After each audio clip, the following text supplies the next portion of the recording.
Hello ladies and gentlemen, welcome back to another episode here on African Confessions.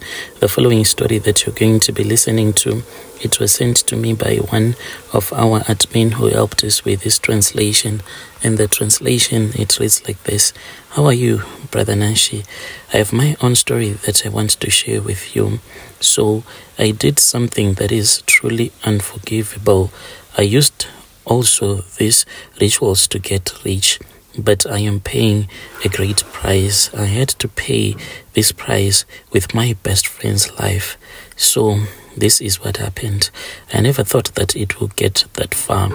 I thought that I was going to control it, just like the Sangoma had promised me, that I could have wealth without truly sacrificing anything. I was wrong. I lost everything.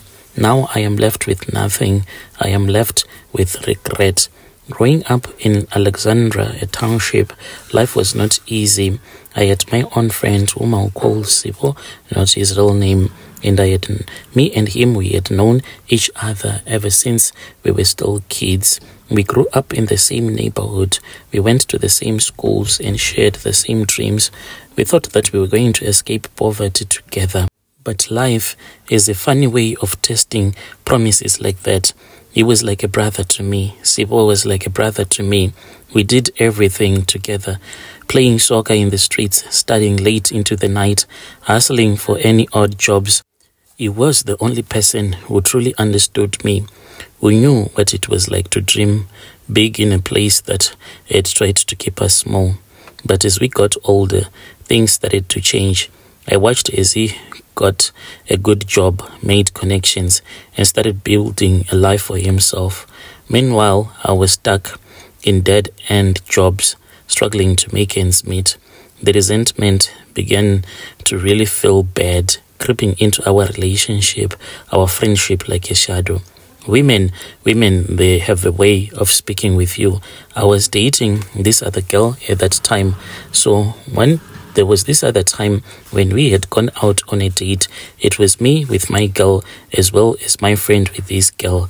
Later on, when we were in bed, that was when he started comparing me to him. Truly speaking, she compared me and I did not feel nice at all.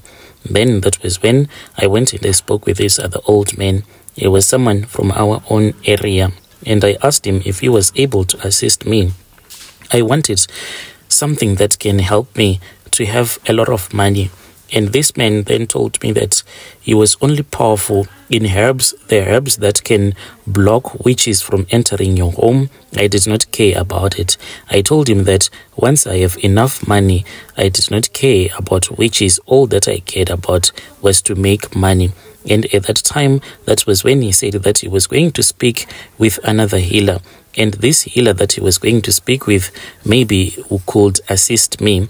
So I waited and I waited for weeks upon weeks whilst he was busy finding someone who could assist me.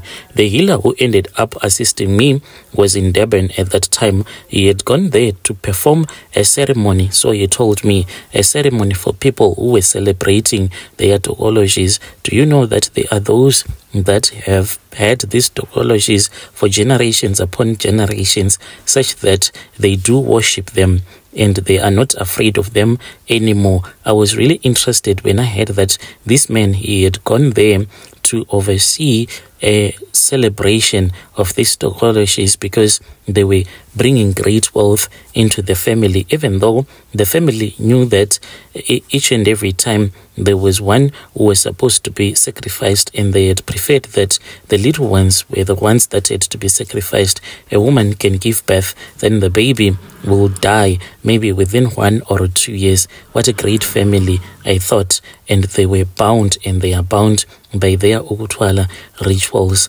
So when this man returned, I then went to his house with that man who was assisting me. He was quite an old man, and he told me that if I was willing to sacrifice only one sacrifice, that was all that was needed.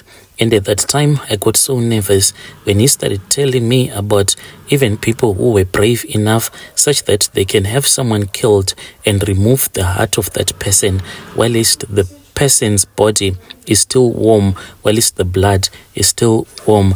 And at that time, that was when I was told that if I wanted real money, I needed to find one amongst my relatives or my closest friends that I could sacrifice.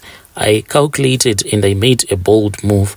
I said the reason as to why I did this, it is because I want my relatives to enjoy, at least to enjoy once, since everyone says that you only live once, so you need to enjoy your life. I then took that bold decision. I said, it's possible. Me and him, we do not share the same blood. So why don't I sacrifice him? And at that time, that was when I decided to sacrifice my best friend.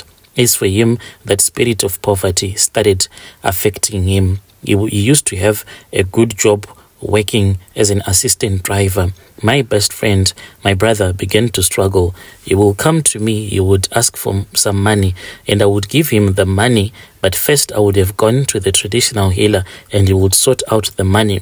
He had given me that rule. Even right now, I am still using that rule. When you come to me, I will tell you that you need to come back tomorrow. And at the time when I say that come back tomorrow in the evening, now he has taught me how to curse the money, so that when I give you the money will never work on you. Even as for my workers, my gardener and my maid, that is the same thing that I do. I do not pay them like on their pay date exactly. I pay them the next day.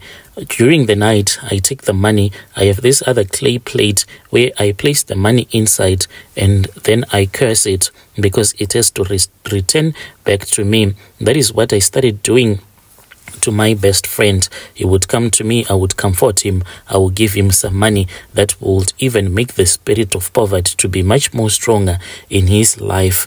The final blow came a few weeks later. My friend found work on a construction site and he was trying to piece his life back together. He called me that morning telling me that he had finally found hope again and things were starting to look up. But what he did not know was that the reason as to why he had found a job at that construction site, it was the place where he was supposed to die. My friend worked there, I think for about 2 months or so. That was when I got a call. I was told that he had fallen from a scaffolding and he was gone. The man, he was paralyzed. He was rushed to the hospital. I went there and I visited him. I gave him some money. It was 200 rands in total, cursed money. I told him to buy some things while he was in the hospital. And then he passed away. When my friend passed away from a broken spinal cord, I then returned back to that traditional healer. I saw him and I asked the traditional healer, why is it I could see my friend walking around the compound of that traditional healer? The healer then told me that since I had sacrificed him, where else can his spirit go? And I said, okay, if his spirit is here, what is the spirit doing at your compound?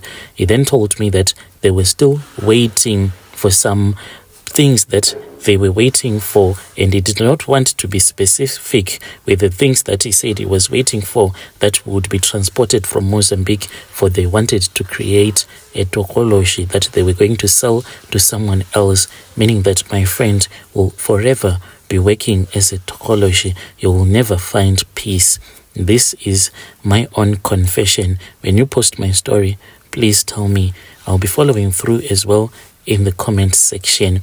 All that I want to tell your listeners is that before you do any money-making rituals, try to think about it. Think about it twice and then make your proper decision. You might think that it is an easy way out. It is not. There are things that I have seen, things that a normal human being is not supposed to see, because my spiritual eye, or what they call the third eye, has been opened up. Dear listeners, right there was a message that was sent to me by one of our admin who gave us this translation.